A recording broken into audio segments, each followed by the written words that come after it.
Hello there, and welcome to another Time to Nerd Shatterpoint game battle report.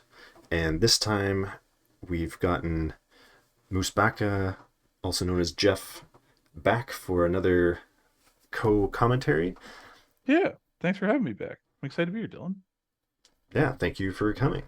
And yeah, it just so happened that you were playing on the recorded table for round one of our third Threemier tournament. And this Threemier tournament had some side objectives or side things going on. I like to throw in some things to shake up the list building and keep things give kind of a side objective for people. So this time, Lee, the tournament organizer, took away the era locks Mm-hmm. and also added a side objective for the person who got the most wounds with a secondary. So with that, I'll maybe let you introduce your full list. Sure. Yeah. So, I think the two things I want to say is, when it comes to Lee's tournaments, I really appreciate all the work that he's put into running the community in 2024, and he's done an incredibly stellar job locally.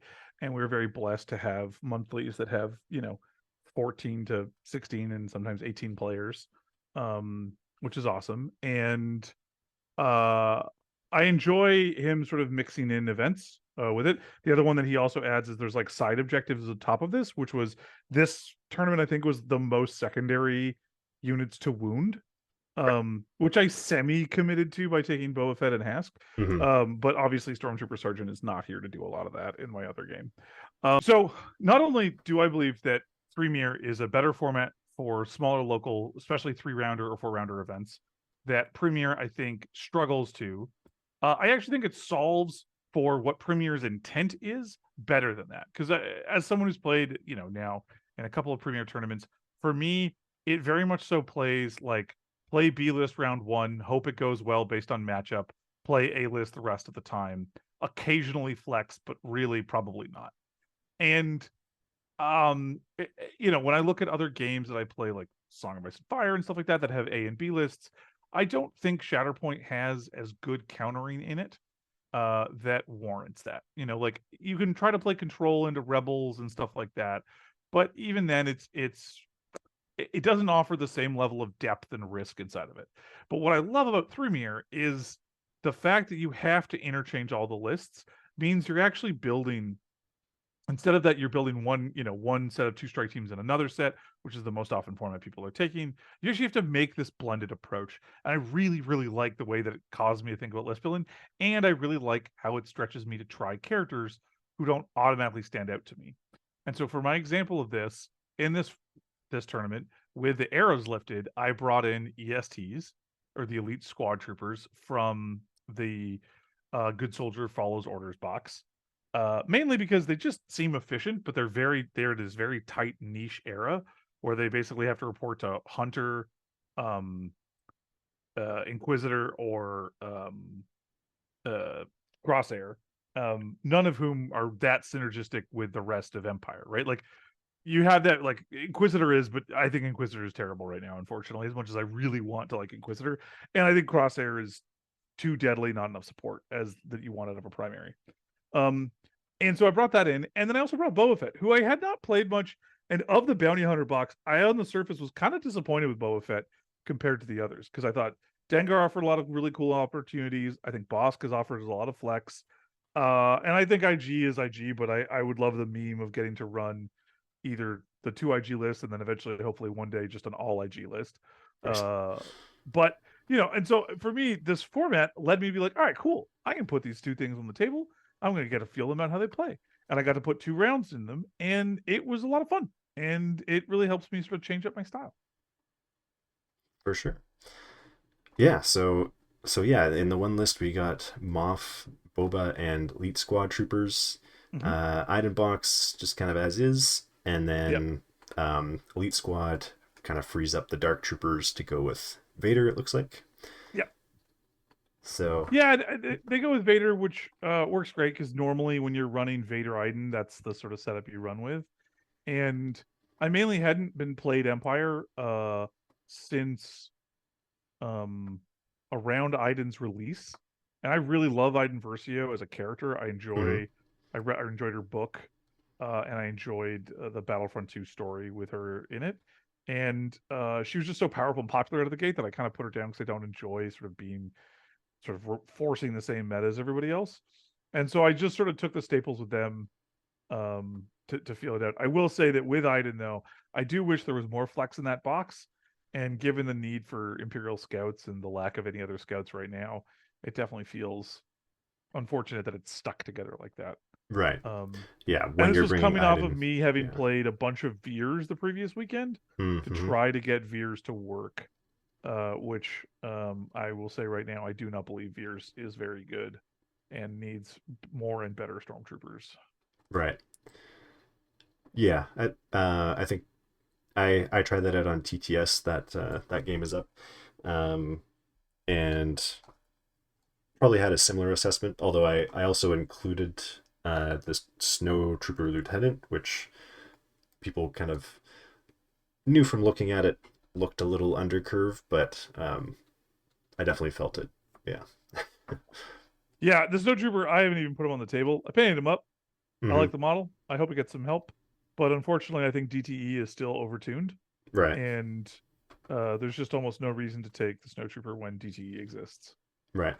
So And I will note that for your team, it does not have Death Trooper Escort, but when you want to try Boba, I guess that pushes him out. yeah, that was where he went.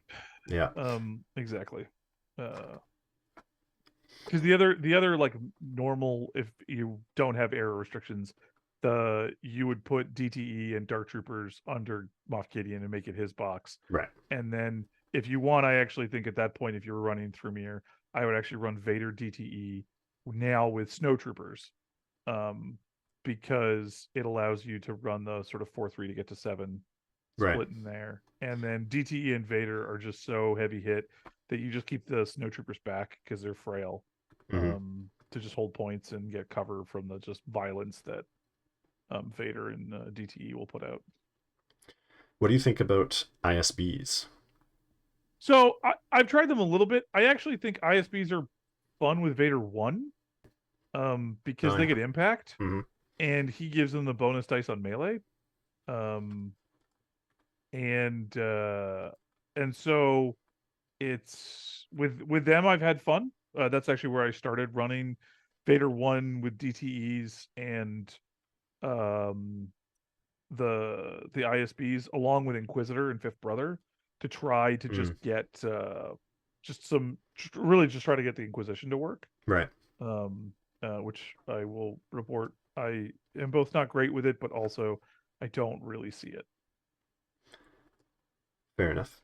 Yeah, in the previous tournaments, I'll only have Vader box, Moff box, and Thrawn box, and so I was swapping Callus and ISBs under Vader, and then putting Stormtrooper Sergeant and Stormtroopers under Thrawn, and yeah, I the ISBs haven't really let me down. They're most attacks, they're at least getting to the push, which is usually what I'm kind of aiming for. So Yep. they've always they've always done work for me. Um, but with that, maybe I'll talk briefly about my list because it doesn't come up in this tournament. I wasn't at the recorded table. I was already planning, kind of thinking about the coming tournament to switch back to Mother Talzin and Dooku because I really like that list. I was playing it before I tried the Empire stuff, but then kind of filling that out with Maul. But then he announced the uh, era, no more era restrictions. So I would have had B2s with Talzin, but I put them with Maul um, because they have that suppressive fire ability which costs force, and kind of Thrawn, or not Thrawn, Maul, definitely makes the list have a lot of extra force. So I figured I'd swap them in there, and then basically Dark Troopers are there because they're just good. They're unbelievably good. Yeah, so um, Like they considering should be 5 cost. But anyways. yeah, considering between Night Sisters and Yeah. Dark Troopers, it was it was a pretty easy choice there. What a painful comparison. Let's throw in the Dark Troopers, and yeah, they like in both games, they basically just walked up to a point, body blocked, and were like, "Yeah, you can't pull this off unless you get up here." But I've made it hard for you to get up here, so Yeah. I will say one of the things I hope we see in Shatterpoint as a X-wing player is they had a bunch of rules that were really interesting where Darth Maul as a card could be taken if Ezra Bridger was in your list in Rebels, as an example. oh, And I would love to see the ability for Maul to have an Ezra in his list, like because obviously from Rebels there's such a strong relationship there. And Maul is post his getting his robo legs and that sort of stuff. He's not Darth Maul. And so it's it would be cool if they, had some sort of era exception thing where you just add the language to Maul or to Ezra of like mhm. can go in a list regardless of era with the following character. Yeah, Um it was a fun I Yeah. interaction. So because something I've tried to do previously is have Savage around so that Maul can potentially move another person on his turn. Yep. The thing is with Savage, he has to be within 3 at the beginning of the activation, so it's not super flexible, but sometimes you can take advantage of that. But with Ezra, it's a force user primary finishes their move action within 2, and then he Hmm. gets a jump. So with all the movement that Maul has, you can kind of pick your order of operations in order to make that happen a little more flexibly. I only had it go off basically on Maul's first activation, so kind of just gave him a jump off the Hmm. hop before Maul ended up crossing the board as he does. But but it was kind of a fun interaction, and I think game 1 against Amber, I had moved Ezra first, and then he got pushed off. So then Maul got to run by and give Ezra a jump back onto the point with his tie breaking, and so she got to learn how Yeah. annoying Ezra's tie breaking is. Yep. I just realized that um you could run Lando with Ezra and Rebel Commandos under him. And then you could run Maul with Django and Bounty Hunters in the other list. And Mhm. Lando could make them all rebels. This is true. The thing is So that you have access to coordinated fire for mhm. damage from the Oops. commandos and um uh yeah. Yeah, Um Ezra doesn't. This is the other thing with Ezra. He doesn't actually key off of no, he doesn't rebels count at rebels all. in any way. Yeah. It's just the force user primary, and then he has interactions with enemy Yeah. supporting units. Um, so yeah, he's not really tied to rebels if you don't want it to be. And I know some people have put him with Moff just to get the tiebreaker shenanigans, Yeah, and yeah, the tiebreaker stack. or with Yeah. Inquisitor, but um, but yeah, it was fun I'm playing around with curious him. about I'm curious about the Moff Ezra fifth brother list. Like, is that ever gonna have legs? Yeah, I kind of want to because I put out a poll for my or on YouTube for I assume my subscribers were the ones who found that post to see if people are wanting to see more competitive stuff or see some kind of weird off the wall spicy lists, I guess I said. And it was pretty even between the two. So Mm, one of the lists I was thinking about was getting that Moff Ezra fifth on the table. I actually think you should do Moff DTE's fifth brother, and then Lando Ezra Dark Troopers, and then you make Lando and Ezra, um, you make Empire. them Empire. Yeah, Yeah, that would be fun too. What was the rest of the yeah. list? Because then what I am thinking of, my initially why I asked is because I actually want to try Thrawn's box with Rescue Box, and Which one's? Oh, yeah. Okay.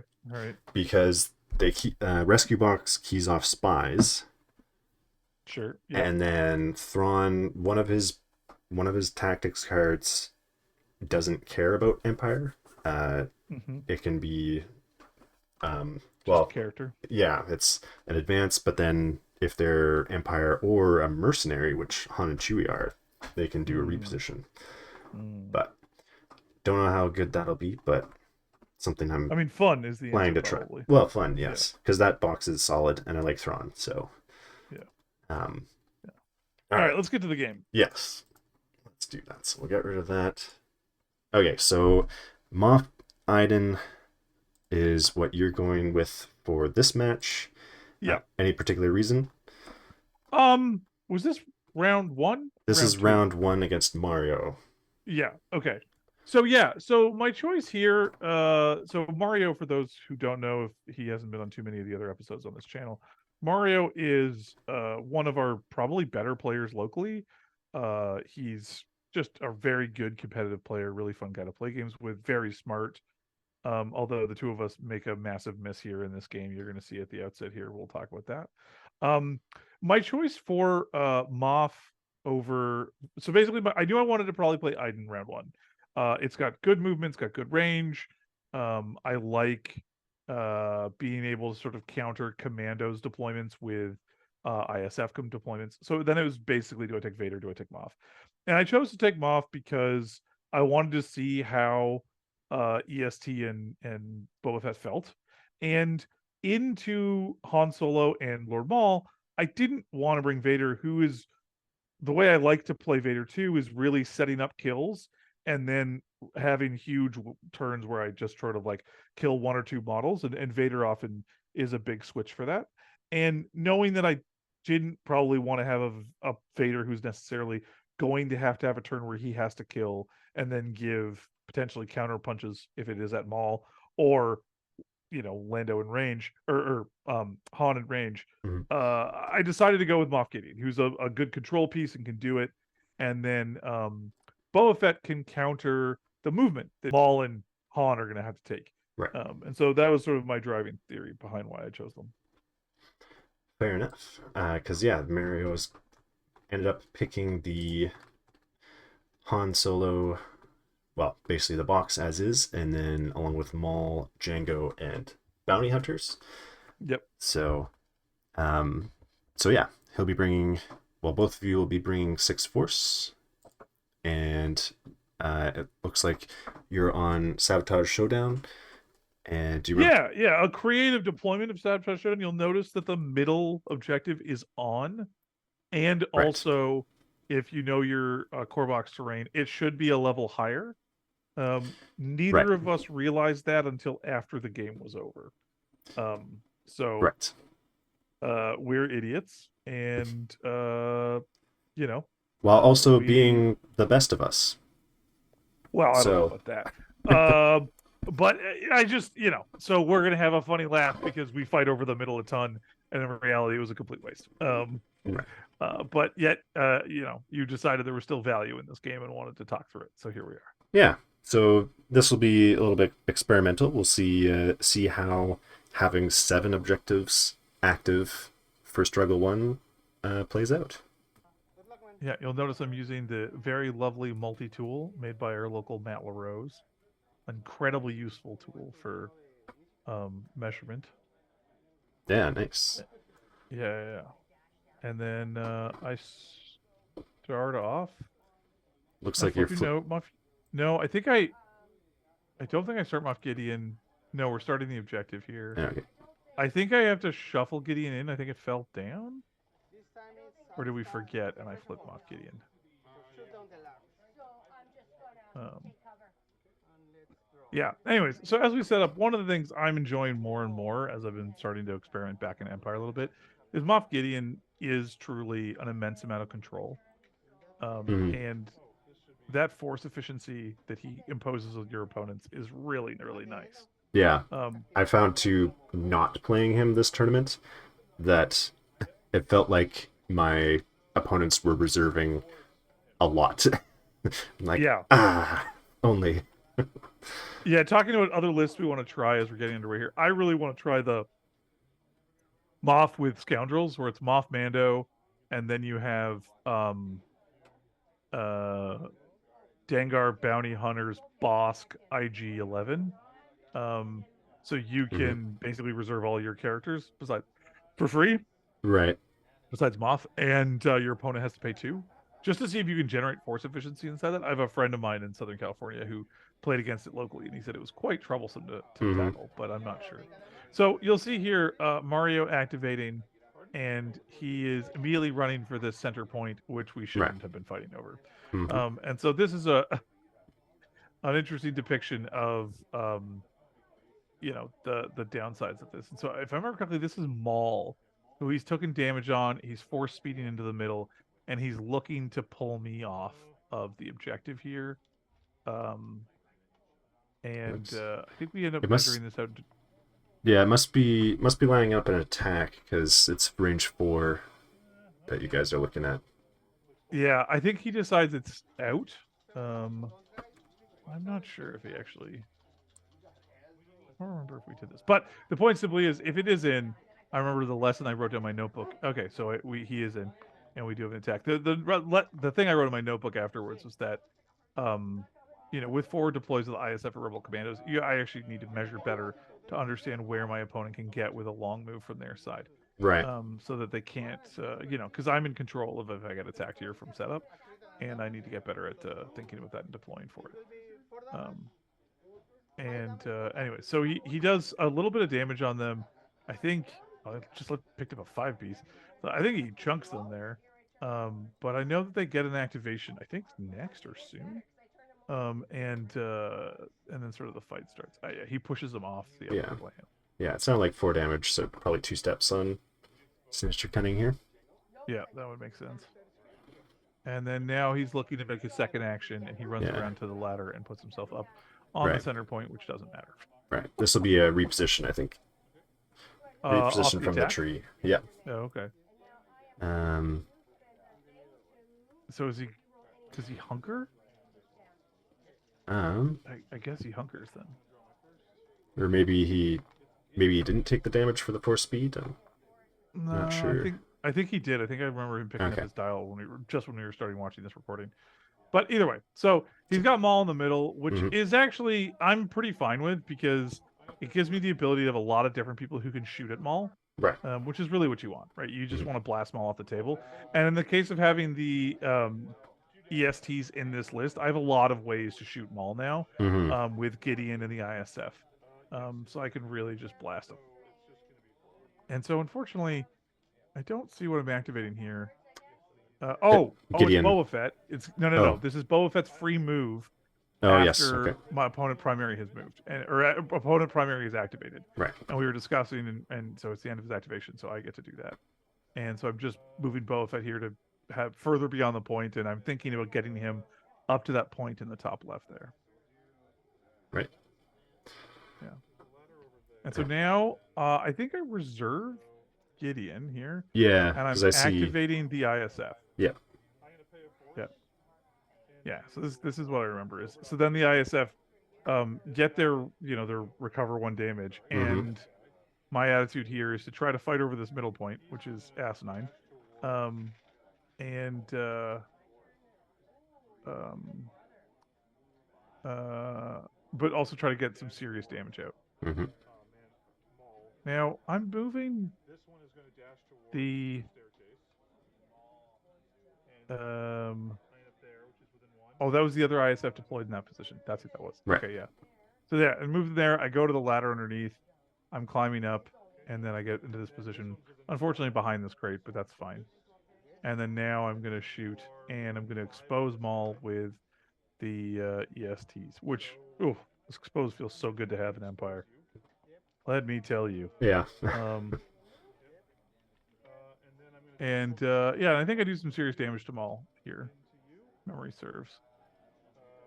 Um, across both, because I get 2 Yeah. attacks here from the ISFs.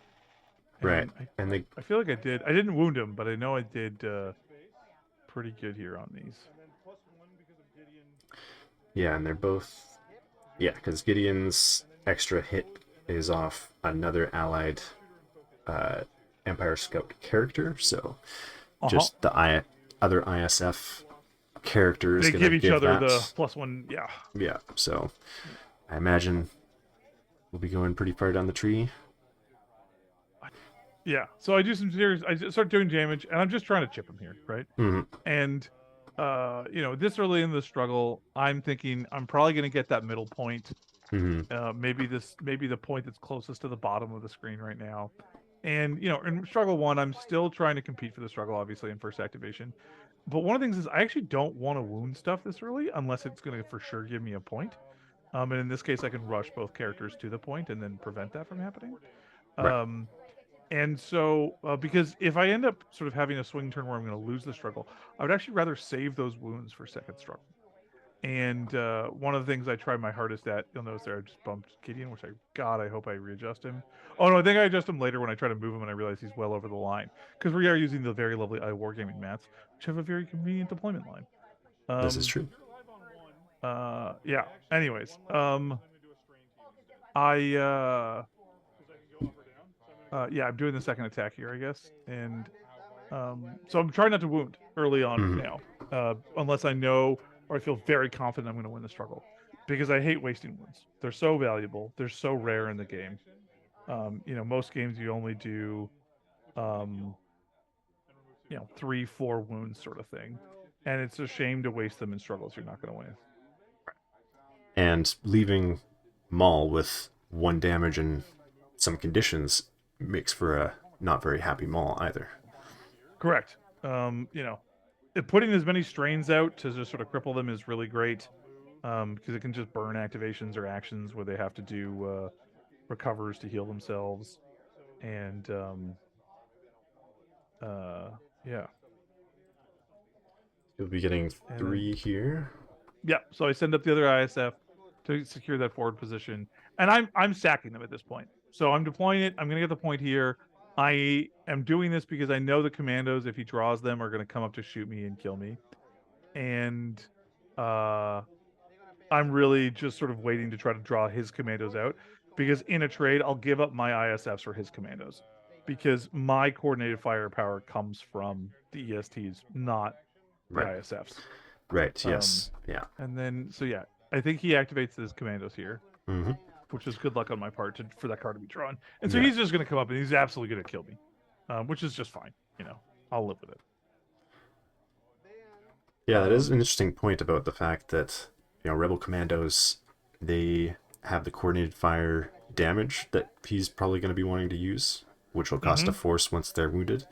But mm-hmm. the ISFs, it's Gideon and an innate, Gideon Hask and an innate that gives that extra hit. So ISFs being wounded, not gonna have an effect on that. Nope. Nope, I'm happy to make that trade. I'll like every day. I'll make that trade.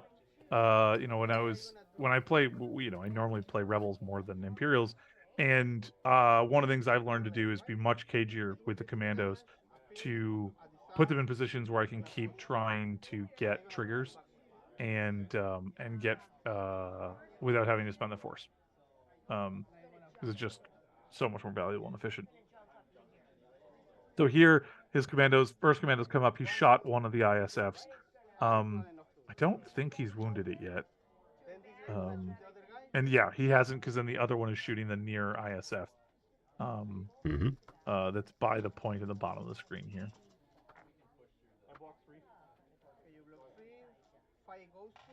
And I think he does get enough damage here to wound it. And unfortunately, all the math for this round is just sort of botched by that middle point. Right. Which really sucks because um, it for the first struggle. Well, unfortunately, it affects every struggle in the game because not only does it take the tempo out of the first struggle from being correct, we also put it the wrong elevation, which Right. sucks. Now, I also personally hate when a point is on an elevation like this one or the one above, because when no large base can fit on it and only one or two small bases can fit up there, I understand that's part of the design philosophy of the game, but I also think it's bad table building. Um, because it overly relies on pushing characters, which I think it sucks to lose in list building phase if you don't take pushing characters, and I don't think we want to make push more powerful than it already is. Um, but I think Fair there's still enough. valuable lessons. I think the second struggle in this game, especially, has some really valuable lessons inside of it. Um, and Mario does a really good job of keeping me on the ropes here.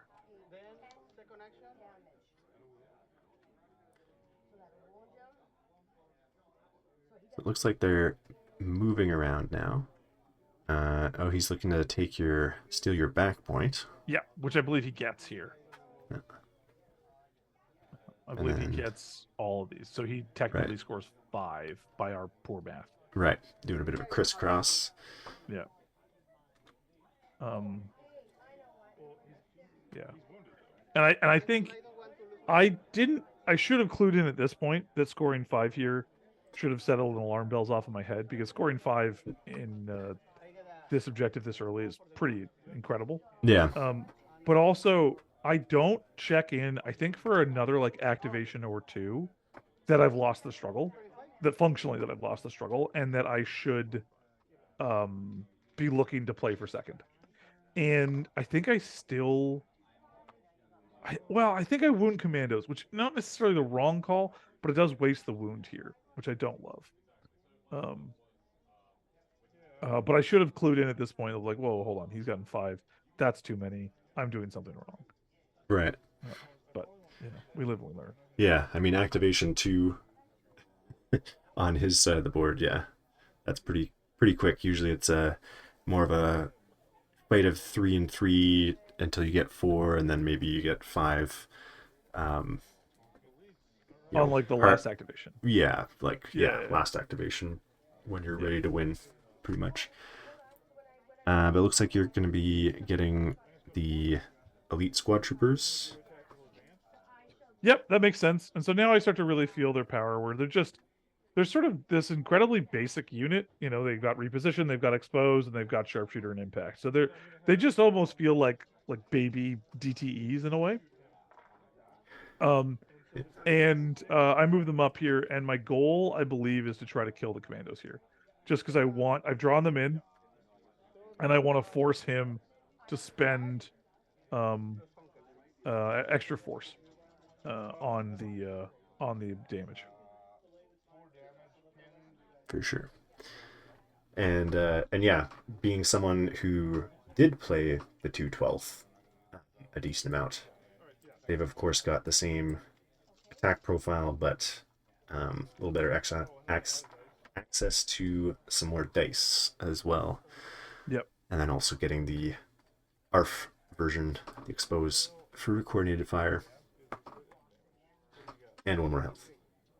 Yeah. So just better ARF troopers, Right. Yeah. which are the sort of like saving grace um, uh, of Galactic Republic right now, besides Bad Batch. Right. Um, so So yeah, it looks like you're getting a shove through. At least 2 results there. yep.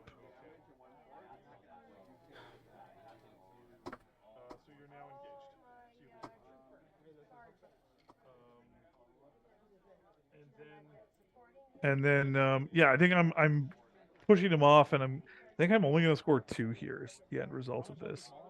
Um,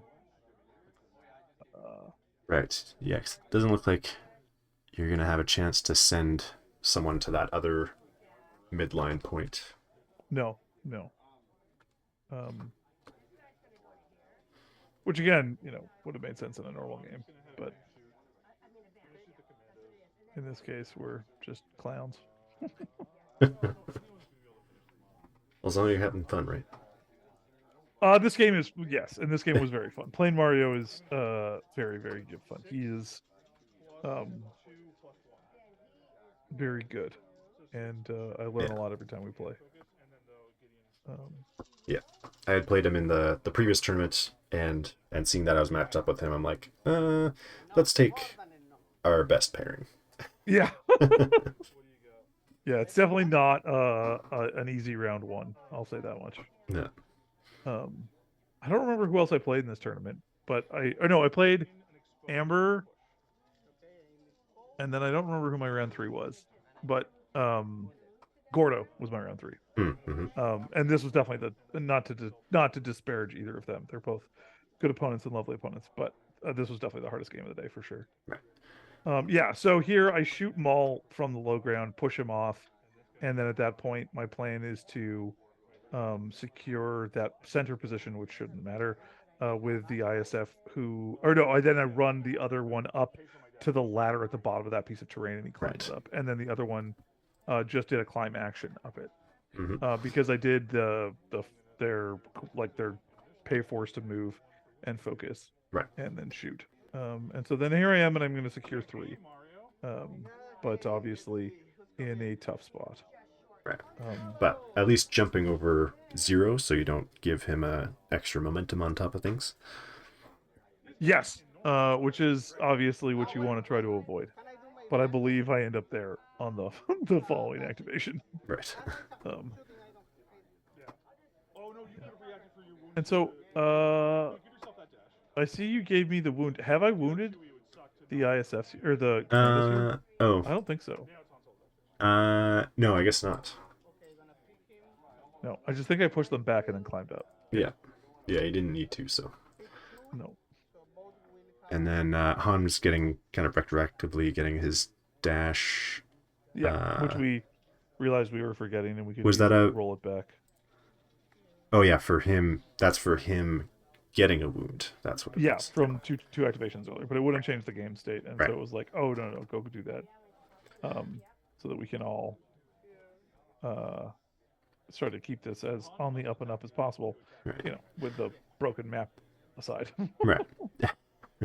And then it looks like he's getting Han and having Chewie also advance forward. Yep. Yep. Um, So now we gotta pick a target. Looks like, well, I guess it'd be just the elite squad troopers that are gonna be in range and not wounded yet.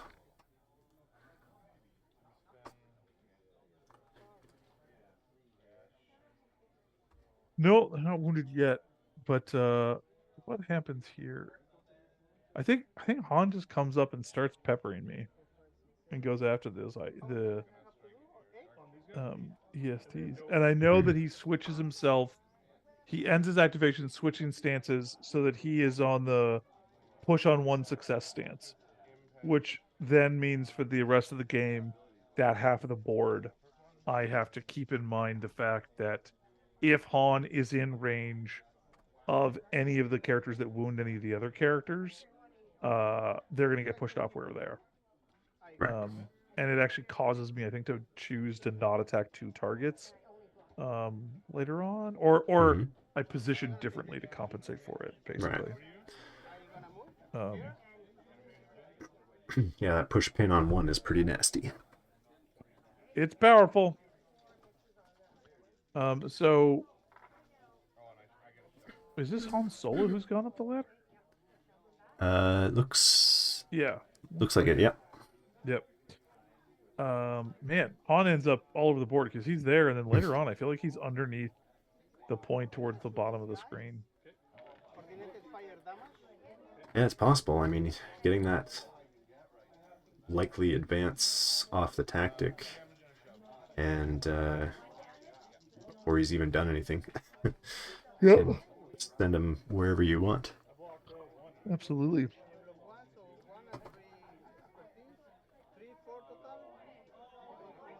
Yeah, and so now he's attacking the commandos here, I believe. Or not the commandos, the elite squad troopers. Right. And I think they actually get wounded pretty soon here. If not this Yes. activation, it's in the next couple ones. Yeah, Yeah, he's got. because they just took 6 damage and got Yeah. pushed off, Mm-hmm. and a disarm. So Expose, I think. okay. Yeah, expose there. So he'll be a flick away from death. Yep, it sounds like it. And then Han can do a follow-up attack. Into I think this is into Boba Fett. This Right. memory serves.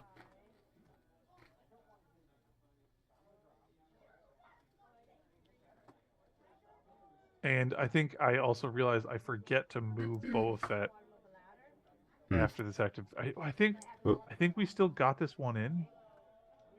it sounds Barely. like geez. Oh, let's see. Okay, I almost thought he said a pin there, but he has no pin on this side. Stance. So.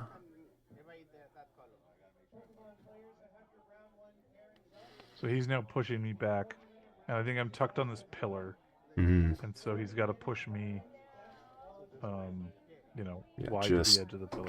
Yeah. Mm-hmm.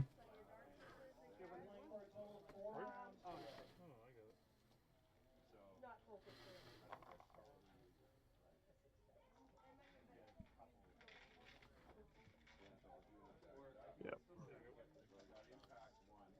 Then I think he gets a reposition. Yeah, He was maybe that's how looking he at. moves around. Yeah.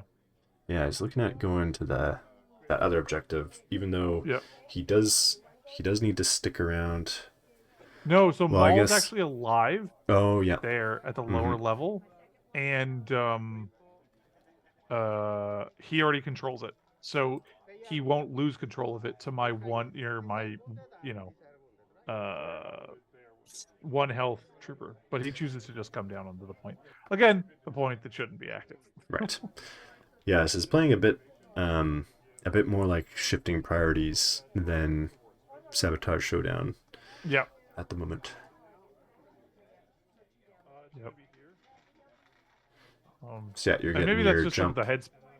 from. Yeah. So now we got our jump. Yeah. Okay. So I don't forget it. So I jump up and I go above it, which obviously won't matter because it's at that elevation. Right. So then he'll score 4 there.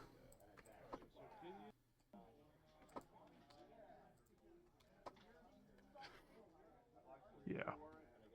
And so I think my problem, the following turn is the one in which I am going to be unable to score more than 3, and I think I end up putting it into the middle, and that's when the wheels start to come off for struggle 1. Well, they're already coming off, but Wonder if you've maybe picked the Shatterpoint here, because it looks like you're kind of looking at yeah, all of your cards. yeah. At this point, I'm asking about Han. I remember that part because I'm looking to wound somebody, the commandos, I think here, and I'm trying to figure out the range in which I want to be at stuff. I think part of me is considering activating one of the support units. I think specifically the ISFs because they're wounded. I think is what I'm talking about here. Mm-hmm. That's all right. Let's see. Yeah, so I'm activating Boba Fett, and this is his free 5 dice attack that he's doing against Maul. And then Maul gets cover from Chewie on it. Right. Mm-hmm.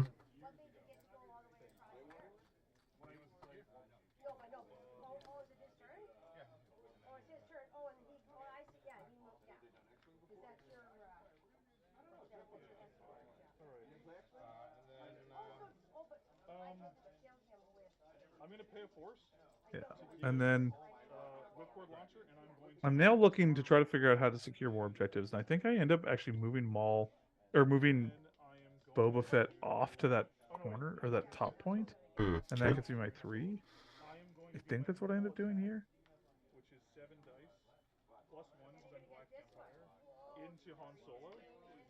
Yeah, so this is my attack into Han, I think, and I expose him before I do it. Um, and I remember being unsatisfied with the results of this. See a, see a couple crits. Oh, Um, okay. 5 damage and disarm getting through. So 3 steps. That's not bad. That's not bad. Um, And then you're doing your knee rockets. Get a damage yep.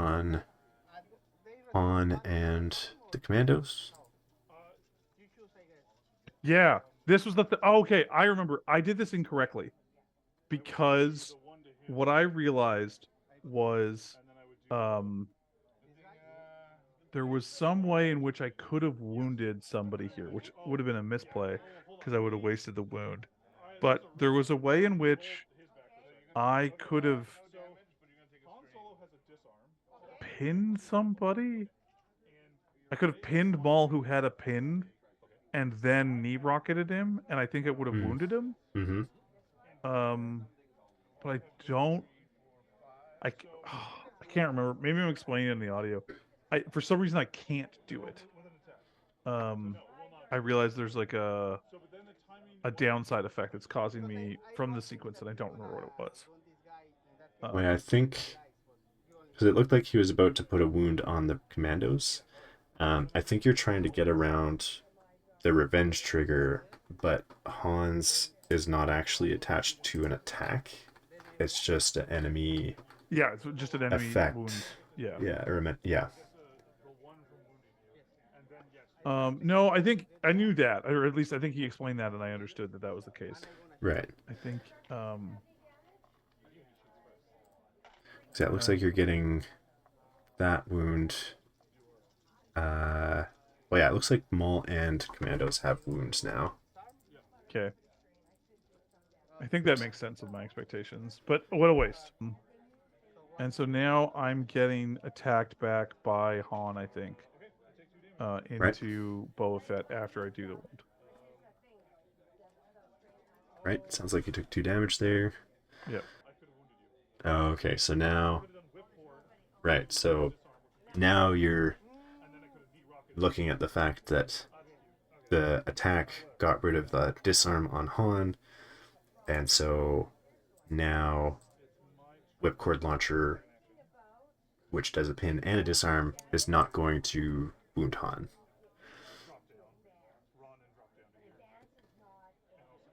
Because he healed himself? Well, because he did an attack in response to you wounding the Yes, other so he person, shaves a disarm. and then he That's gets rid of yeah. disarm, yeah. Yeah, because that was the thing. I could have done had I done it first and then done the damage to him with the disarm and done the extra damage, I would have had the glorious 3 wound turn, which in the end wouldn't have mattered. Well, actually, no, it would have secured the middle point because all of his would have been wounded and my trooper Right. would have gotten it. Mm-hmm. So maybe it would have been a different game. The middle point that doesn't matter, but yeah, here we are. Right, so then 3, and each get a momentum. But yeah, definitely setting up the thing that I've heard about, which is, having Boba just go in there and wound everybody, which is perfect for this tournament as well, because you're trying to get wounds from the secondaries.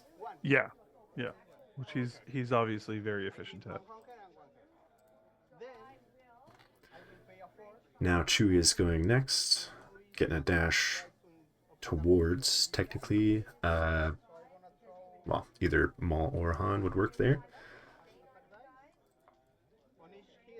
But probably, yeah, towards Han so that he can give the Han cover. hunker Yeah.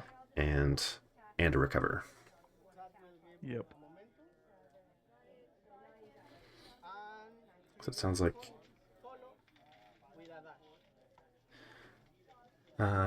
he's finishing off. What's happening there? Yeah, because he got a momentum from wounding somebody there. Probably the elite squad troopers. Yeah, I think they were so close that he just does a little ping ping. And then, yeah, the uh, not wise to upset a Wookiee. And then Han gets a dash to the back point. So he'll actually be able to flip that as well now that the elite squad troopers are wounded. And then run over towards Boba.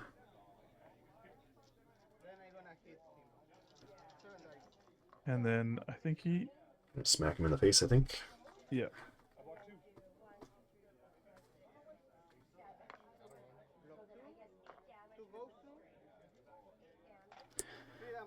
Getting 2 steps through for 3 damage and a shove. Yeah, and I think he shoves me out of range by doing it. And Han's getting another dash here. Did he get a wound on Boba? No, I don't think he wound. Oh no, he does wound me. Yeah, he's got it's marked, so Yeah, he wounds me, so he gets yeah, a dash here. getting a wound. Yeah. Oh, I think I have 2 momentum to Yeah, mark and there. then he just wins the struggle right there. Right, because he's got 1, 2, 3, 4. Yeah. Yeah. At least 4 there. So getting the Well, I struggle. think he also has the center point still, or he flips the center point. Right. So yeah, And 5 so yeah, so he just crushes the struggle. or 6 Oh. even. I don't know. Yeah. Yeah, wait, I waste all those kills for nothing. But But now we get into the actual game, just right. with the middle objective on the wrong elevation. Right. And he takes a note out of my book here, where he does not really fight too hard over the center objective, over this or in the second scenario. Right. Mm-hmm. The thing is, I do find that Sabotage Showdown is a map where you have a better chance of winning 2 struggles in a row compared to the other missions. But yep. Not that kind of throwing the second struggle to set up for the third is a bad strategy either on this map. Yeah, and yes, for sure. In my experience, though, especially when you're in his position, where you've gotten 3 wounds out in round 1, both my supports and 1 secondary, I think it's really valuable to just start preparing to wound people in third. Mm-hmm. And that's the sort of path to victory. I think you can try to keep the pressure up here, but I think the fact of the matter is, if you look at his remaining activations, he knows it's going to be a Shatterpoint and then a Django and a Bounty Hunters who can do some control and some damage. Mm-hmm. But he doesn't have a Maul activation. He doesn't have a Rebel Commando activation. That's And true. so you're not likely going to get the kind of damage you want to see in the second struggle to really lock it down. And so I would definitely be playing to Pepper here. Fair enough. Yeah. And you're having Gideon Hasko. Yeah. So and he's I think getting 4 damage, 2 pushes and dash on Han there. Yeah, so I think I push him to the edge and then I push him off. Mm-hmm. And then Gideon dashing towards center.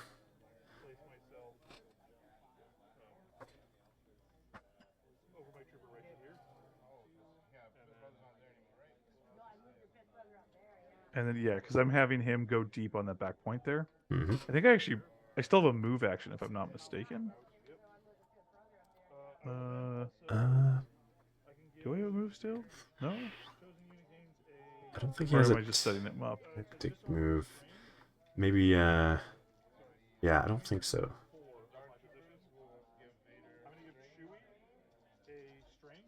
Okay, moving up so that I give the 5 scout deep. Yeah.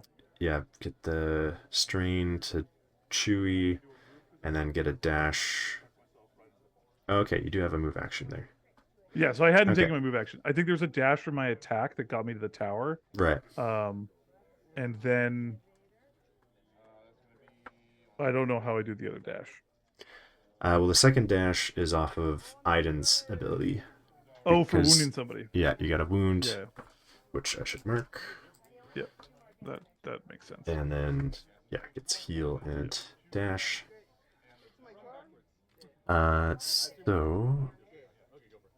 So you got the one. Well, I'm not sure what was priority there. I think the back point is priority, which Must, is why I yeah, think it. Yeah, that would make I sense. think I only get 2 here, and I remember feeling pretty like, well, I probably lost this because I wanted to get a 3 to sort of feel comfortable. Right. Um, yeah.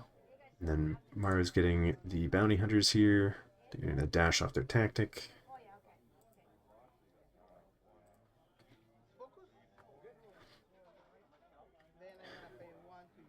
That is the thing about Gideon. I mean, he's got good firepower, but he's, well, unless you're gonna use a force for Long Live the Empire, he's not moving anybody else. But of course, your supports were all wounded at that point, so Yep. no point doing that. No, it doesn't. It doesn't advantage though.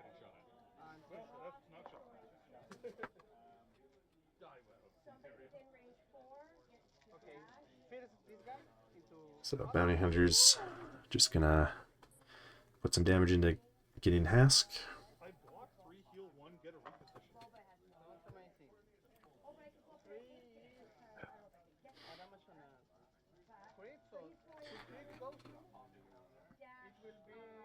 Sounds like you got a lot of expertise there, so getting the heal and reposition off of his tree. They're off of his expertise.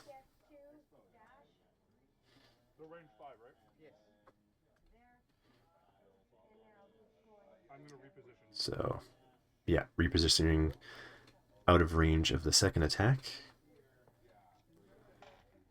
Yep.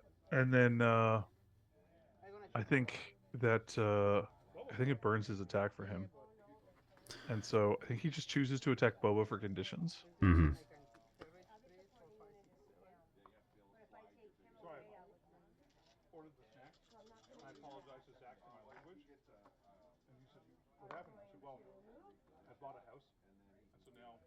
I think he's just choosing to attack for conditions and also pushing him back a little bit was his goal. Right. Oh.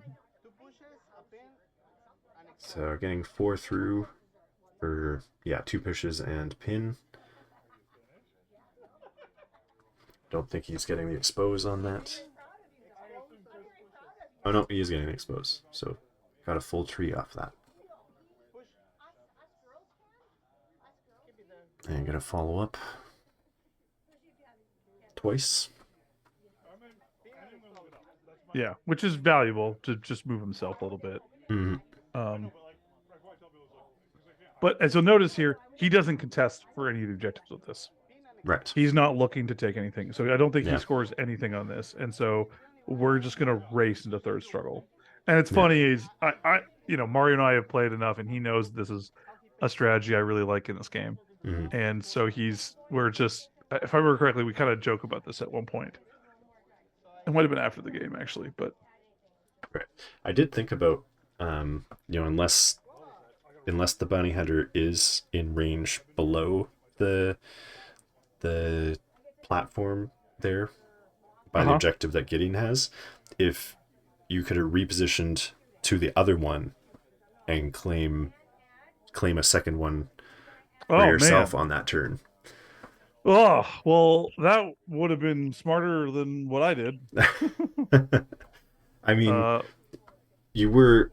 The thing is, you did make sure that he couldn't take that point just by like moving up. But if he had already taken his move action, that could have been a possibility, I guess.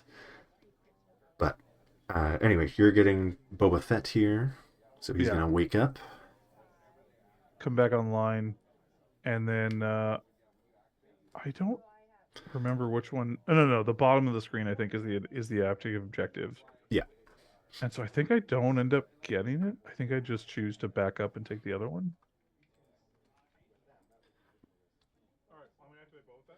Right. Yeah, makes sense because he's. I did try him out once. He is not Django. He can't just dance across the board. Um, Yeah, but so I think this is me doing his free move towards a primary, and I'm choosing Han Solo, mhm, which lets me go up the ladder. So maybe I do run right, across the map to take the active objective there. Uh, maybe, yeah. my Um, memory of this is now very blurry. fair enough. Um, but yeah, if he could do, in between a move, he'd have to like get a shove on his tree, or maybe just take cover to get into range of the priority point. But I'm not sure that's what you necessarily want to be doing with I Boba. I actually don't think that's too dissimilar from what I end up doing.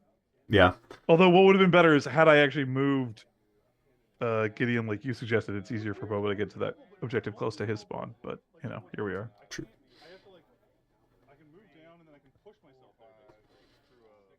Yeah, so trying to basically going over what we just said. Um, trying to see how you can get there. So yeah, it looks like you're gonna do the move action.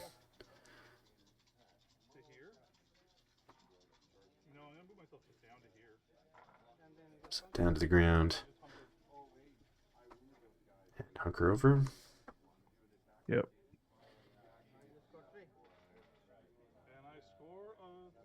The thing that's interesting though is that if a primary ends up going for that point, Yep. I can just jump onto it. then you could just jump onto it. Yep. And you get your 3 here, so that puts you at 5. Mario's getting his Shatterpoint, so I mean, he might not. I guess he wouldn't have much left in his deck. No, I don't think. I think he only has 2 cards left in his deck. Yeah. Otherwise, you would probably think about shuffling that back in, so you have it for struggle 3. But so gonna choose Chewy and heal off that strain, which is coming from the struggle card. Mm-hmm. And so now he is looking to grab that priority point on you. Yeah, I think this is when he's starting to decide he wants to try to do more damage in the face. Right, so getting within 3 of Gideon potentially.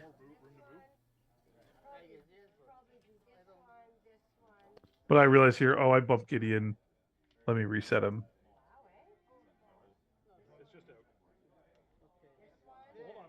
I think I do that here. Yeah. Yeah. Yeah, so a little outside of range 3 for that. I do, to be clear, I do believe I offer to Mario to roll back his turn when we realize this, if he wanted to be out of 3 of that. Right. And he elects not to, I think. Yeah. Yeah, so he's going to go for the shot first.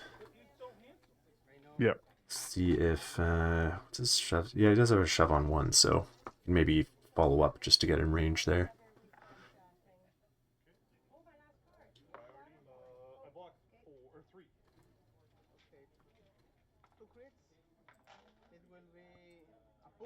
So yeah, getting 2 steps through for shove, expose, 2 damage. Yep.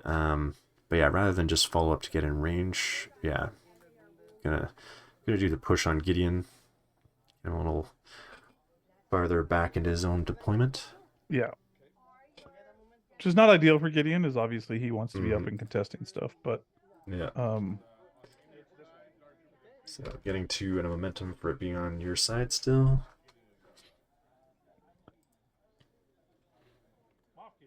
So Gideon and is, then I activate Moff Gideon. Yeah. And it looks like, I wonder if you're still within range 4 of Iden, so you could maybe still get that dash out. I don't think I. Well, while we're I'm trying to go for the 4, or am I just passing on right now? No, I think I just pass on that entirely. I think I just. Oh no! Apparently they was Yep. in range, so I Yep. do dash both of us up. Um, and then here I'm look. I remember I'm looking at his tree and deciding how I want to attack.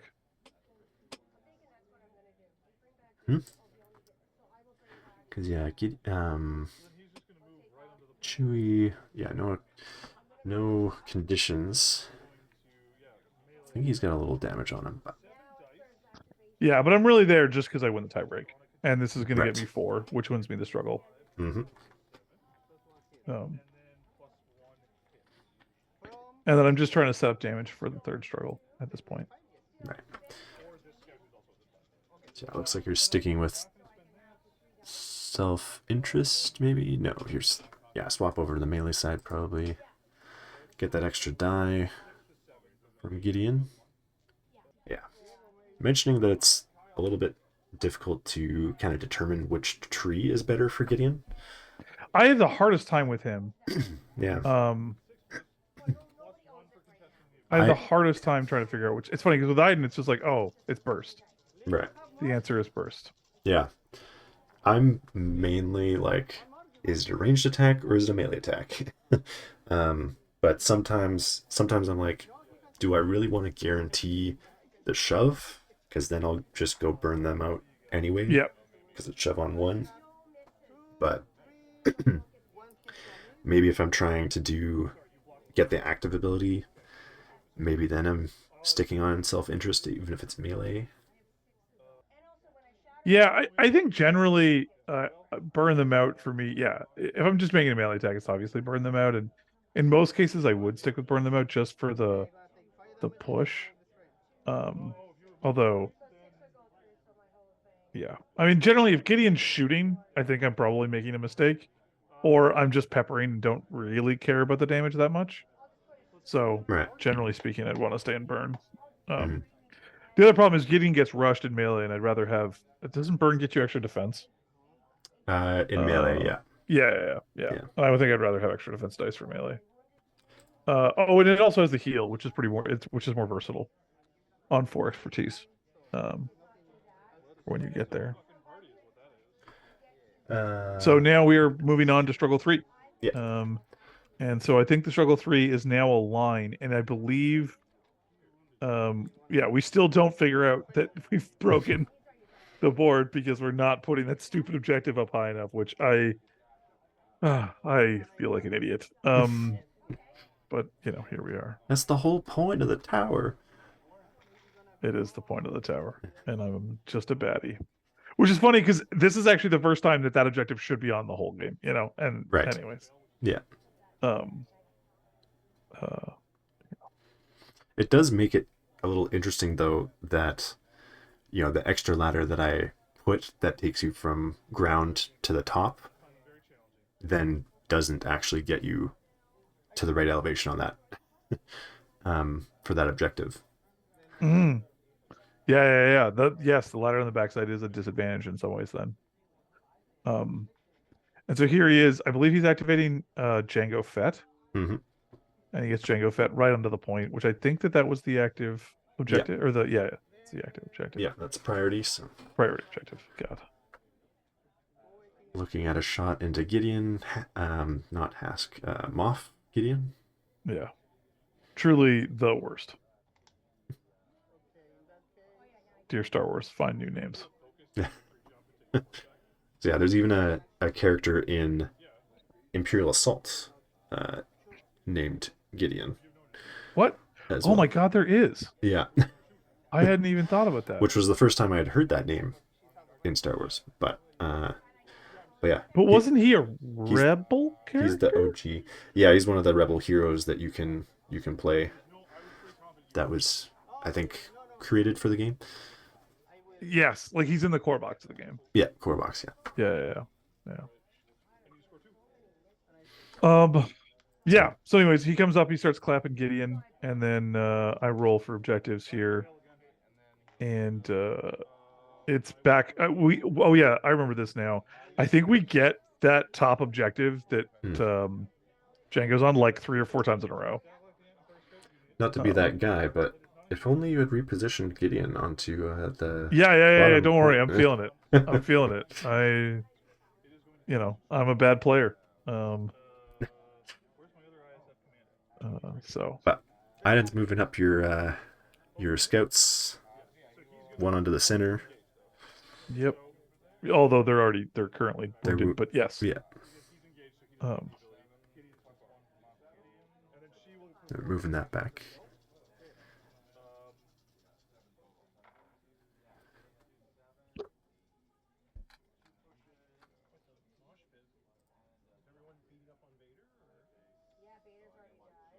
and then I think Hayden comes up here and absolutely blasts somebody. I forget who it is though. As she does. Yeah. Oh, she feels so good to play. Although I think it's funny. I don't think of Iden as like a murder machine from the lore, Right. or like the books and the story. And it Yeah. is funny that she's basically is just like, I have the biggest gun in Shatterpoint. Yeah.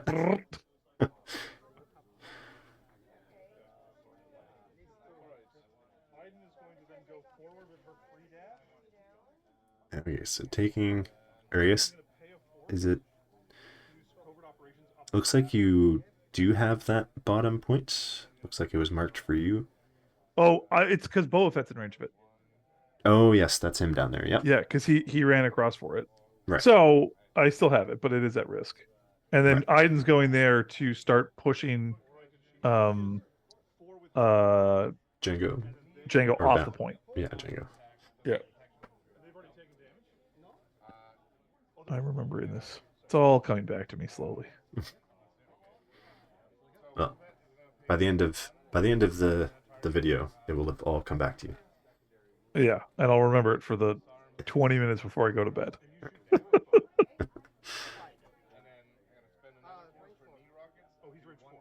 So he's okay. So yeah, you're checking on your distance to Han, because you're getting Which I ready to murder somebody. which I believe I'm out because I think Han at this point is pushed back Mm-hmm. and his range 4 is not going to get me. Yeah. And I think I'm health checking on the bounty hunters here.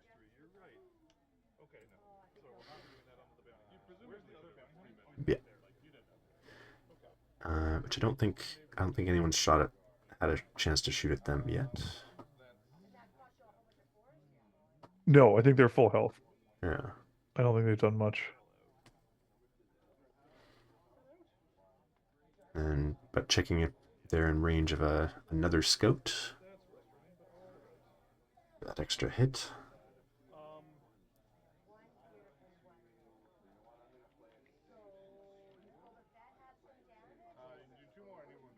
Then I think I'm looking for what am I looking? I don't remember what I'm looking for with that measurement to Gideon, but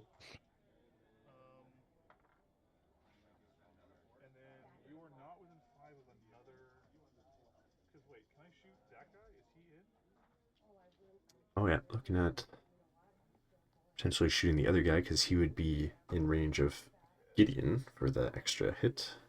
for the extra dice, yeah. I think we make the It's determination that it's out. yeah. So not getting all of your usual fun things on Yeah, this shot, but 'tis life. it happens. Yep. That's the joys of Shatterpoint. Just always room for improvement. Yeah. Yeah. So I think I'm choosing to shoot. He's got 5 dice. I'm shooting Django, I guess, Uh, must be with yeah. with a hunker or something. Well, bounties are 5 at No, range as well. yeah. Because yeah, Django, I think he does have a hunker. So Yeah.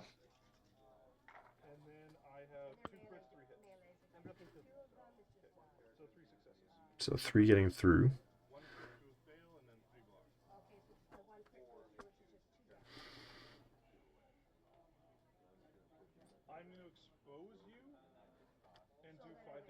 So I'm going to do 5 damage and expose. Set them up for a wound later. And then because I have the force, I will spend it. And I'm going to give Maul a. Yeah, which is at this point all you're really doing is trying to tee up those big turns when you could pop them off. Try to find another, triple boba turn or something like that. Mhm. Live that dream. And so you're going to spend a force because I think this is the last card of your deck. Put an expose on Maul as well from her Seeker Droid ability. Yep. I just think I do it to leave it there too. So getting the 2, and so you each get a momentum. Yep.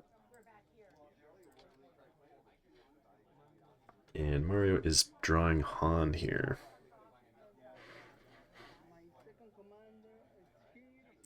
Should memories? Yeah. Okay. I don't actually remember this turn. I So don't know what he does. looks like, or yeah, sounds like he says he's picking Chewbacca for the Free move. advance. Yeah, and he's going to advance him back towards, I think, the position that Django's on. Right. Makes sense. Or No, he's taking going the up ladder. top. Yep. Yeah, okay. Okay. Again, Chewbacca would be taking the point if I wasn't trash. But I mean, then you would have maybe tried a little harder to get up there as well. Yeah. Anyway, he's going to move towards the block, bottom point there, so staying out of range Of Boba. Boba Fett, but obviously knowing that I'm going to be able to make a jump at the end of my activation. Right. So gonna have to try and pin him or something to secure that point. Yep. So he's gonna do his climb.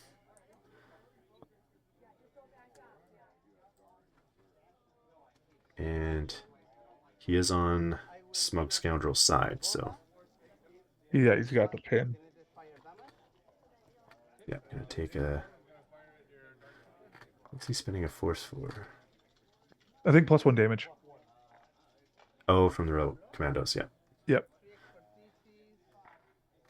I think I block 1.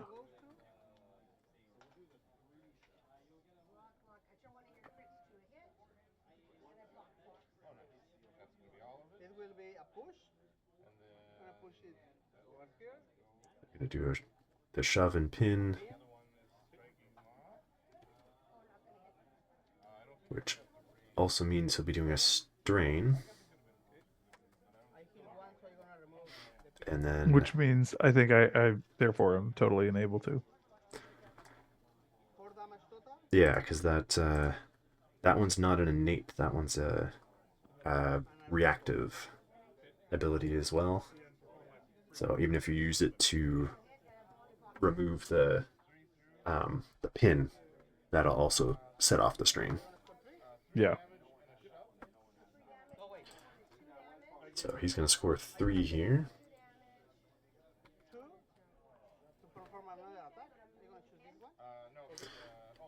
No, he's going to spend another 2 force in order to get the 5 dice attack off on Gideon Hask as well. Yep.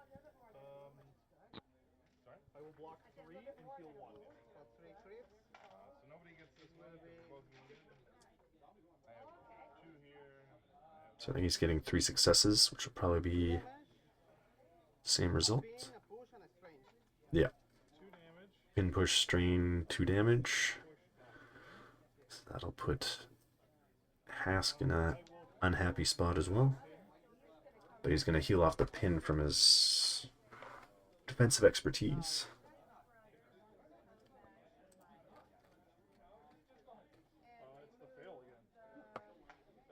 And so priority is sticking on that fail where Django is. Yeah, I don't think it moves. I think as we play through the rest of it, I think it just is a constant pressure point there. Yeah, so I so pulled Gideon, who I think I reserve. well, I think you picked ISF first. I think Oh, okay. they're They're reserve? popping into reserve. Yeah. Yeah, okay. And so then I'm playing Gideon. So Gideon next. Yeah. I think I climb here, or there's a ladder. I fight over that bottom point with So yeah, climb first because yeah, there aren't any ladders kind of in that area of the board. yeah, so this is a climb, Yeah. which Mario does for me. Man, I have no recollection of this turn either. Taking taking the damage from the strain. Yeah. You need all the moves and stuff. Gonna do the covert operations, dash and focus with sharpshooter. Well, I'm in melee though. But you're in melee, yeah. But I'll get the Gideon melee dice because we're contesting an objective. Right.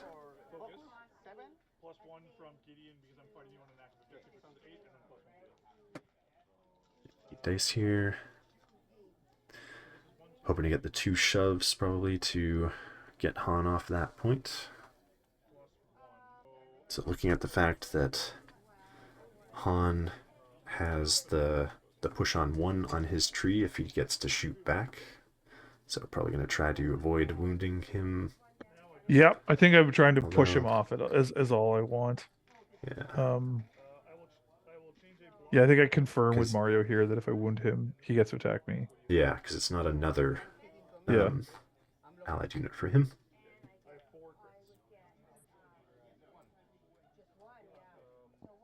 Not a terribly successful roll, it looks like. Sounded like you said 4 crits there. All right, well, never mind. That's a raging success. Strike my previous comment. So yeah, getting your 2 shoves that you need. You can dash, getting 5 damage through, and that'll flip that. And then you I can score that for another 2, I think, here. for 2 again. Yep. Back yourself up on that crate. Get a momentum for not crossing 0. And then I can't read Mario's damn dice, so I don't remember where it is, but I think it's still back on that Django position. Yeah.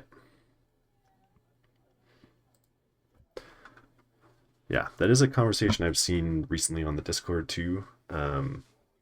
Is the special different dice does make it a little difficult for the opponent sometimes, although they are cool. I mean, well, I think some are cool. I don't like Mario's dice because I don't think they're very readable, and I've told him that. But I don't want to be like play with normal dice during a game because it's a casual tournament, and I'm fine with it. Right. I also don't think they're cool because I think they're unreadable. Right. I overall like I have a lot of feeling about dice, and I say this as someone who played, X-Wing from launch to conclusion.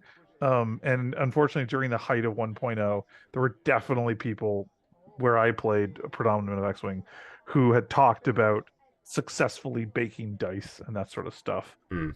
And so I am somebody who definitely does not like third-party dice. And one of the things I enjoy about playing AMG games is that you can require your opponent use dice that have the same level of manufacturing tolerance as your dice, and so therefore in margin they should all balance out. Right.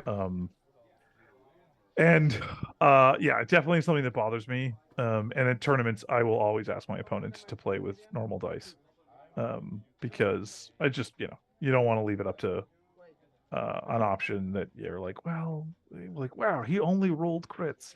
Right. Statistically that is possible, though unlikely. Yeah. Or you never want to have that position. So yeah, fair enough. Yeah. Anyways, so he's activated Django. Yeah. And he's got Django has come off because he's looking to pull me Iden off of the center objective here. Yeah. Which I think is a mistake, if I remember correctly, because what he functionally does here is allow anybody to go up to that that top objective and just take it by being there. And this is another thing you'll notice I do here. So one of the things I really dislike, Mario's very clean about this generally, and he was in this instance as well. But people, when they pull, I find people pull very sloppily in this game. Mm-hmm. And there are very specific rules around the triangle and the pieces that to do that. And I think it's really important to try to pull correctly and also try to position your models specifically to like rim guard your base. So like putting your base so it's like half tucked around a structure so you actually can't get pulled in most directions and stuff like that. Right. And in this instance, I actually rim guarded incorrectly because he wanted to do it and you'll see me go, oh, I don't think you can pull from there. And then when he puts it down, it's clear that there is actually a path. And I have been unsuccessful in trying to rim guard as well as I want. Right. So he's pulled Iden down, and now she's getting shot by Django here. Um, and I think she takes some damage. I don't think she dies though here. Oh. Mario is just pointing out that that the objective should be on the top instead of Yeah. Okay. the So middle. we realize but, that now. Yeah. But you're mentioning that that would change the entire game. Yeah. And so we elect to just play with it where it is. Yeah. I mean, which is funny because in this instance, in this turn, we could have moved it up to be underneath. Be with Chewie. Yeah, be with Chewie, and it wouldn't have changed the outcome of the game from here. Right. But I think it was just at this point, I sort of in my head was like, all right, well, this game's a total wash. And you know, I won't spoil the outcome of it, but I remember in my head just being like, okay, what are the other takeaways you can pull from this game, basically? Right. So Mario's gonna get 3 on this turn. Yeah. And then you're pulling the elite squad troopers. So they're finally waking up. And yeah, where did it roll? Is it still back on the broken objective at the top? Yeah, you haven't moved it yet, so I'm just identifying which units are wounded versus not wounded to him of the supports. As the way I've painted my elite squad troopers is like purge troopers from Fallen Order. right. So they're the black armor, but then they have a red shoulder band or a bicep armor is like a red band. Right. And so they do look a little ISF-y because they're just sort of black with red. Right. Yeah, fair enough. Yeah. So I think I am paying 2 force to move them up to this position onto the objective here. Right. And then the other one I am dashing over. So I think I do try to send him for that far point. Right. If memory serves. But first I think I try to shoot Han Solo because I'm at 5 to his 4. Mm-hmm.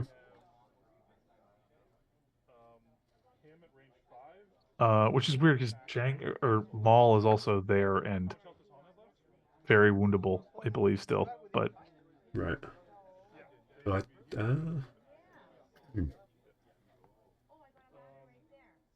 yeah, I'm not sure if he's already wounded. Maybe he's already wounded, and that's why I'm just leaving him. Yeah. I don't know. Anyways, I'm shooting Han, I think, right? Yeah. Okay. Yeah, my objective here is to just wound Han at range 5 so that it'll get clapped back. Mm-hmm. And then start to just sort of run across the board. Because I am obviously in a dire spot being down so many points. And so Han takes a wound, or no, a pin here, and then I think I get the other attack in now. Yeah, and I'm just double checking. Okay, he's definitely out. And now I'm going to attack him with the other guy. I remember this was one of the points when I was really remarking just how powerful I felt the elite squad troopers are. And if the Inquisitor ever gets good, or you play the Lando Hunter Imperial list, I think they're a real threat. Mm-hmm. Which is funny because that box is a real sleeper box. The secondary is pretty good, and now the supports I'm realizing they were always good. They just didn't fit in a lot of places. I just think Crosshair's the sort of dead unit in the box. Right. But that's all right. I painted him today too. All right, and so now I'm pushing Han out of the fight. Yeah. And I've got a wound scored on him. Yeah. Just got a pull tree on that shot. Yep. So I'll get you the momentum. And then if you're, oh yes, so then you'll get the dash from Yeah, from Iden. Iden, and then I will. I realize what it is here. So the one that I put on top is the one that has to dash. So it dashes Right, and then it runs, and then the other one uses its movement to come up and take its place. right, I believe is what I do here, and then that ends up swinging it, so I secure all 4 points. right. Um, which then brings the game in real tight, real quick. Mm-hmm. Um,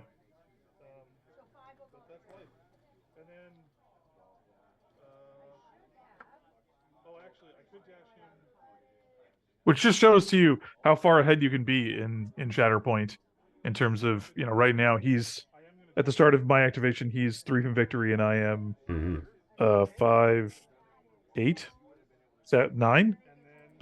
But I wound something, and then I'm gonna go get a 4 point swing, which is gonna cause both of us to get one, and it becomes a much more interesting game. Yeah, yeah. Definitely, definitely a never So I over don't till do it's the over switch. game.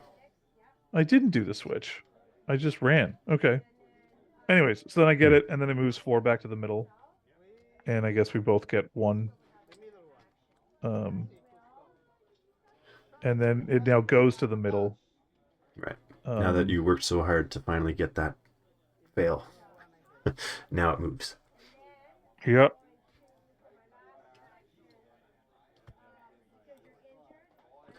Who did he pull?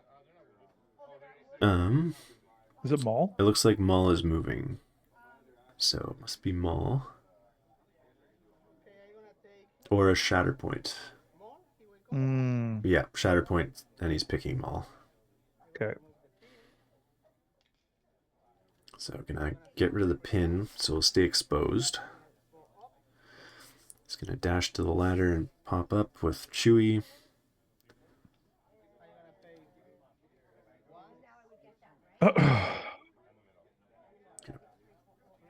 That's another thing as we're talking about token counters. I don't like the health dials because you can't read them from across the board. Right.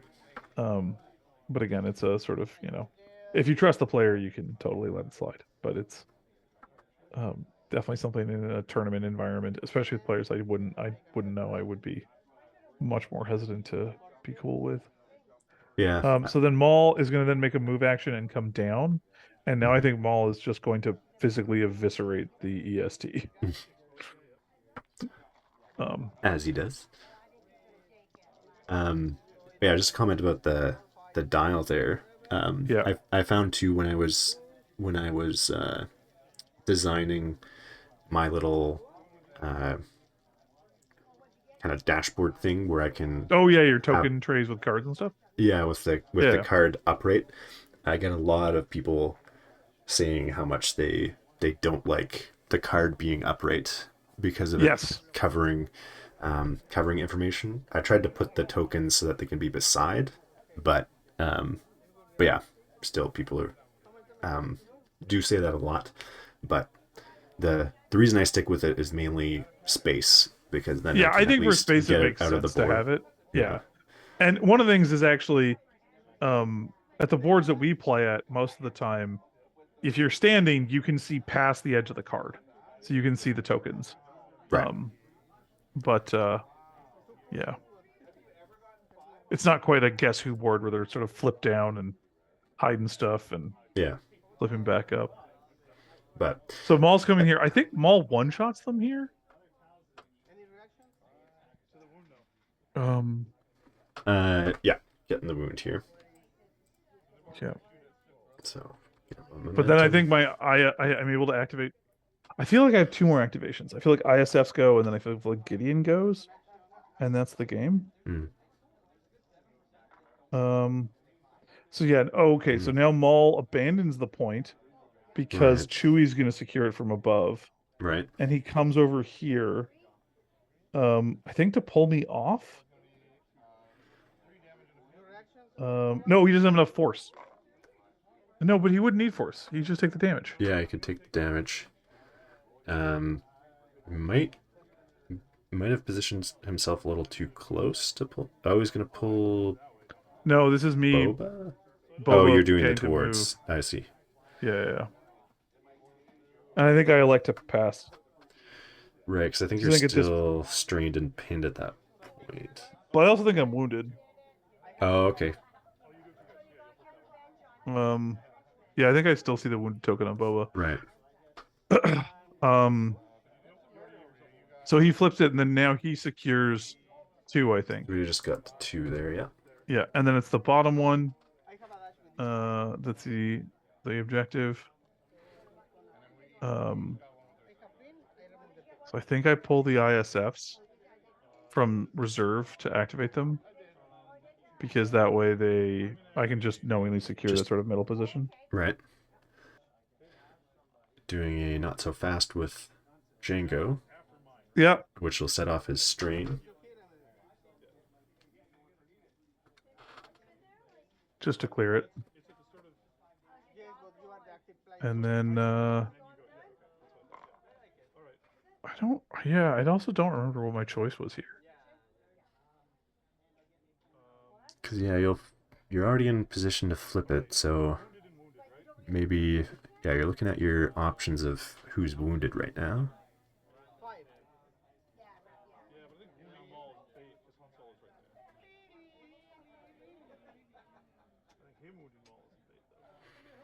Take I a think look at I am Maul. choosing to go Maul here. Yeah, they don't have any shoves, so you can't shove them off, but yeah, could get But him he's still ready to be exposed, so wounded. I think it's just blast That's him, true. Yeah. Yeah, right beside Hask too, so getting that extra hit. Yeah, getting the +1 dice.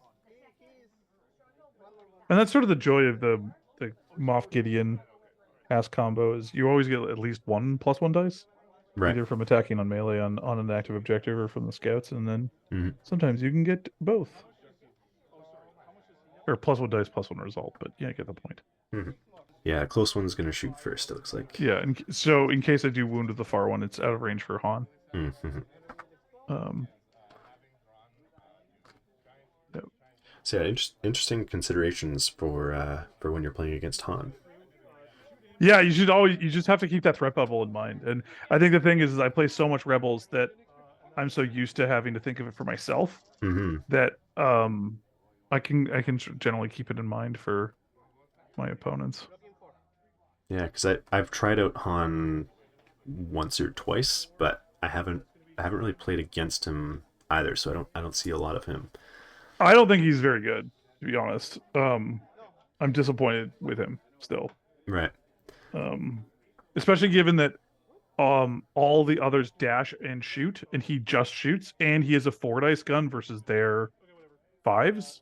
It Right. just feels like it's like, but why? Like, Yeah. um, I mean, part of it is maybe his value elsewhere. I mean, with his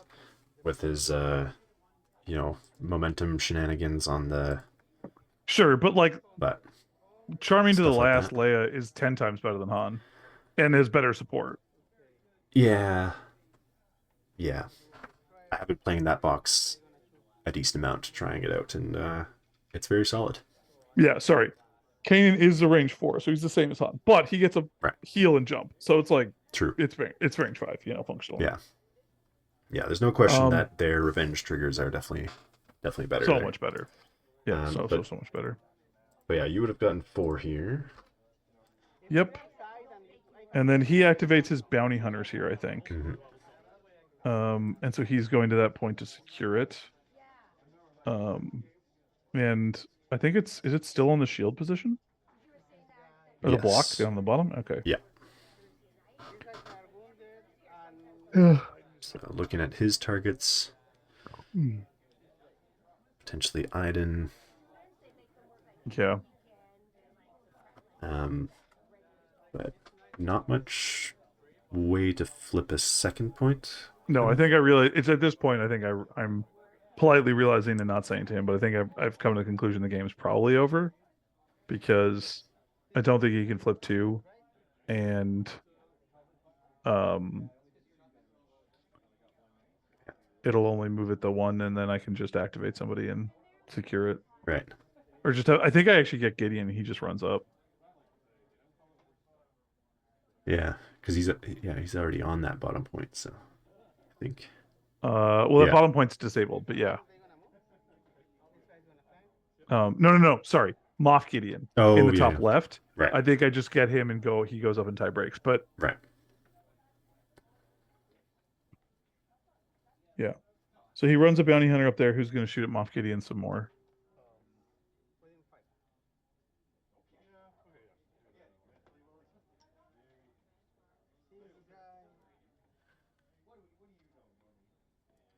So yeah, the one's just climbing up. The other one also climbing. Yep. They do have a Just chance at getting a shove, maybe on the ISF to outnumber you. but no, but that Maul's wounded now. Oh yeah, right. Okay. Oh, so maybe I might have missed a momentum there too. Oh no, it doesn't look like the Maul's wounded on the board.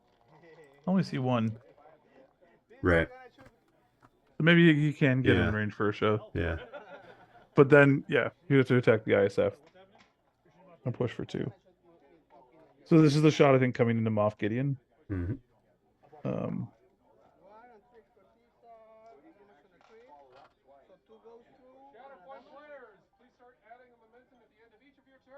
Hmm. And we're getting the mission critical announcement here now. So that really kind of sealing the deal for your next turn here. Yep. And then he's now pushing the Moff back.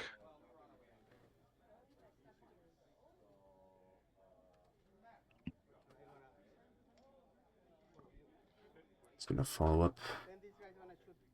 And then now he's targeting the ISF as well. Mm-hmm. So he can flip 2 here. Mm-hmm. And get the 3 points.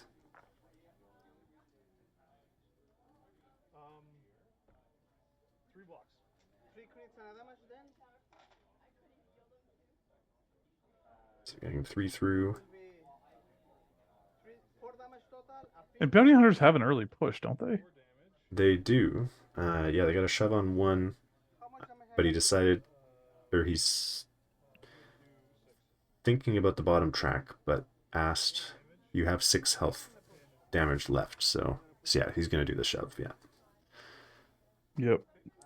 Shove 3 into pin, follow up. So yeah, that will be 2 to 1 there. Yep. Oh, but then it goes back to. Oh no, the bot. So he scores 3 here So yeah, that's score 3. in mission critical. Mission critical. But so you need 4 points. Yeah. So I rolled a fail, so I think it's back to the top position again. Right. Or I'm pretty sure. And then I think I activate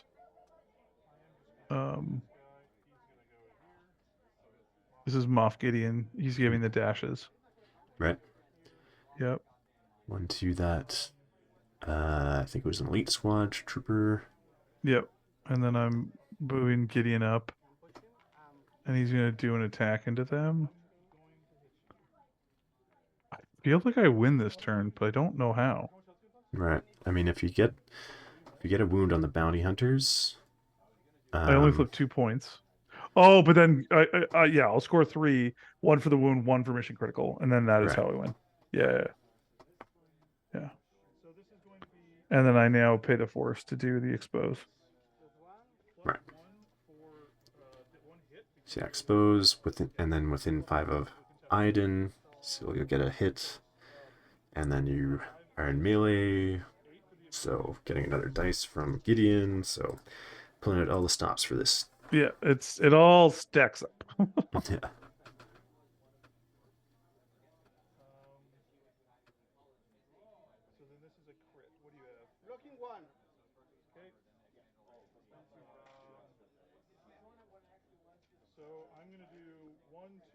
And then I think I do get the wound here. Yeah, it sounds like 6 damage, so yeah, you're getting the wound. And pushing him off. Not that you needed that. Yeah. just Uh, impulse at that point. yeah, and oh yeah, gonna throw a strain at Chewie from Iden's ability. I think I'm not Get a realizing that dash. I've won. I've now like lost Right. sight of that fact. And then I will score 3. We shake hands momentarily, I believe. Right. Because yeah, Am I? you get the mission critical and 3 points.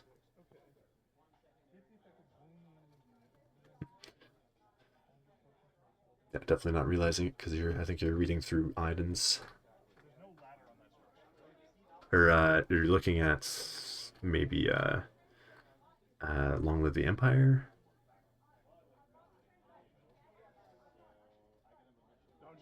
Yeah, because I'm looking for Trying a to figure ladder. out, yeah, how you can get Yeah. him up there. And then I think he points out that it's with mission critical, it'll score me the 4th. And I was like, oh, all right, sorry.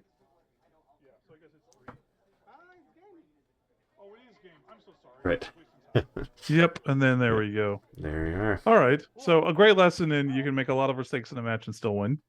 Um, Right. uh, Fair. definitely, there was the Gideon Hask move that I missed beyond the objective being on the wrong level and active in the wrong turn. Um, but yeah, it's a speaks to the quality of the game. There's still so much room for improvement. And that probably one of my sloppiest games I think I've ever played on a stream before. So Right. Well, I'm very glad that I was able to capture it, so that we can make fun of you. Um, but no. Also, I mean, like you said, it's never over till it's over. There, even though Struggle 3 was pulling Mario's way at first, and then, but yeah, then you had a big swing turn and got all four, and that can immediately flip the momentum on the game. yeah, no, I mean it was I was just sort of looking for that turn after the slow start and only scoring 2 in the start of 3 because otherwise it's just going to slip away from you. Mm, And yeah, but I think we saw Maul was doing a lot, Django was doing a lot, the bounty hunters, Commandos. I just think that Han just doesn't do enough for what you're paying for him. right. Yeah, yeah. I'm not sure if he ended up using that keep a little optimism ability. I know in a previous game that he played that he did use it, and it was there was a couple times where getting that one more momentum meant that like 2 turns later he got just enough points to end the struggle. So Mm-hmm. um, I think Mario has generally figured him out, but still, I guess just not quite enough in this game. But then, were you wanting to comment on Boba Fett and Elite Squad Troopers after Oh yeah. So I playing? was saying during the match, I think Elite Squad Troopers are really good if we can find lists that they can fit into that Mm-hmm. work with them, which is basically the Lando Hunter list, or um if Inquisitor gets adjusted at some point.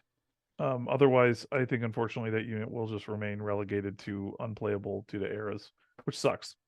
Um, and I think for the secondary position in Imperials, which is very competitive Mm-hmm. between DTEs, Gideon Hask, who sort of forces himself into here, um, the Stormtrooper Sergeant at 3, who forces himself under Vader or Thrawn because you want to take like Dark Troopers or another 4 costs support. He's good. He's very good. But I don't know if he actually surpasses a DTE. I think he does. It's a Mm-hmm. slightly different playstyle. It's a more aggressive playstyle. But like if your meta has a lot of rebel players in it, for example, a lot of like Spectre Leia stuff, I actually don't think he's worth it because I think it's a lot of output that you can't take advantage of, Mm-hmm. or you run great risks doing so. But it's cool to see him in the game. It was cool to play in a format that challenged me onto bringing him out, and yeah, I was excited by the outcome of it. Yeah, nice. That's good. I'm glad we were able to kind of showcase him uh, on the channel as well. I did get all of the bounty hunters into a TTS game, but he didn't do a ton in my game. But in I know a lot of people on Discord are uh, more excited about Boba Fett. So um, I mean, I think if you're playing the list of Cad Django bounty hunters and then Mando, Boba Fett, and splash your desired whatever you'd like, mhm. I think that list is legit. I think that list is fun. I think it's relatively competitive. Um, I do find some of the eras in that a little awkward, but like it's Mhm. you can get by. Um, but I do think that list is good, and I think having multiple characters like Django and Boba Fett who can hit really hard when needed to, or who have a lot of control and damage is just really valuable. I will say the weird thing about it that I pointed out in our Discord is if Django and Boba Fett are technically if they're in two separate lists at the same time and they're on the field, it's the first time in Shatterpoint of the game where one piece of equipment is on two characters at once. Right. Oh yeah, I remember Uh, that. Yeah. yeah, and so it's legal in the game, Yeah. but it is a weird thing of that. Technically it shouldn't be possible. Right. Um, but that's all right. Yeah. Yeah. AMG, you got a note. You got a note there. Yeah, I don't This think they need to. I don't think can't. they need to. Yeah, Django needs other. Let's focus on other things and not just announce. Oh, hey, you can't be played with Boba Fett and leave the rest alone. Yeah. No. No. This is what sets him over the edge is being able to be Oh, played with Boba. It's got it. just new meta starting now. Um, Yeah, yeah I guess that's gonna come for us. no. Fair enough. Okay, but it was nice to have you on the channel again for some co-commentating. Yeah, I really appreciate it.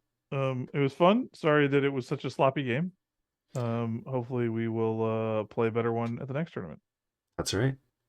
Well, Godspeed to you editing this into something coherent and useful. Yeah, Um, we'll make it but yeah, work. I'm always happy to do these, and I will endeavor to get a cleaner board next time. Fair enough. No problem.